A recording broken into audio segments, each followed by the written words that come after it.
அதேபோல் அவர் பேரனும் வெகு நாள் நீண்ட நாள் வாழ்ந்து இந்த அமைப்புக்கு நன்மை சேர்க்க வேண்டும். திமுகங்கிறது ஒரு உணர்வு.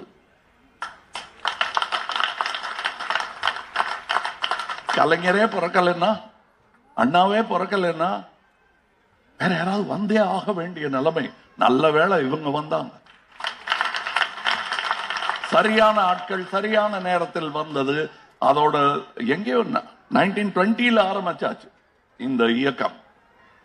அதுக்கு உருவம், அதற்கு பொருளும் மக்களுக்கு புரிய நேரம் ஆகிவிட்டது. அவ்வளவுதான். அதுக்காகத்தான் இவ்வளவு 75 வருஷம் ஆச்சு. எங்களுக்கு புரிந்து விட்டது. என் வயது என்னவோ அதுதான் என் புரிதல் டிஎம்கே பற்றியது. நான் கண் திறந்த போது பார்த்த சூரியன் தான்.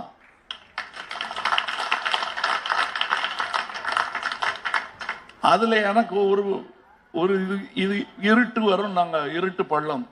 நாளை சூரியன் வரும். இருட்டை பார்த்து பயப்படாதீங்க.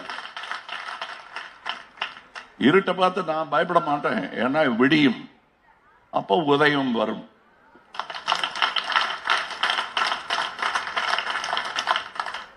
உதயநிதியும் வருவாரு, முதலமைச்சர். இன்னொரு பாராட்டு விழா கூட்டம். இந்த அரங்கம் பத்தாது. இங்கே இவங்களுக்கெல்லாம் பரிசுகள் கொடுத்திருக்காங்க.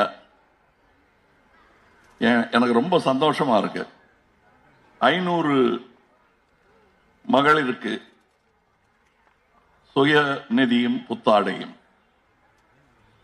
200 கல்லூரி மாணவர்களுக்கு ஊக்கத்தொகை, 110 கர்ப்பிணிகளுக்கு பேறுகால உதவித்தொகை, 100 திருநங்கைகள் நலத்திட்டம், 50 கல்லூரி மாணவர்களுக்கு லேப்டாப் வழங்கப்படுகிறது. இது பிறந்த நாள் பரிசு தான். இன்னும் நிறைய பரிசுகள் கொடுத்துக்கிட்டே இருக்காங்க.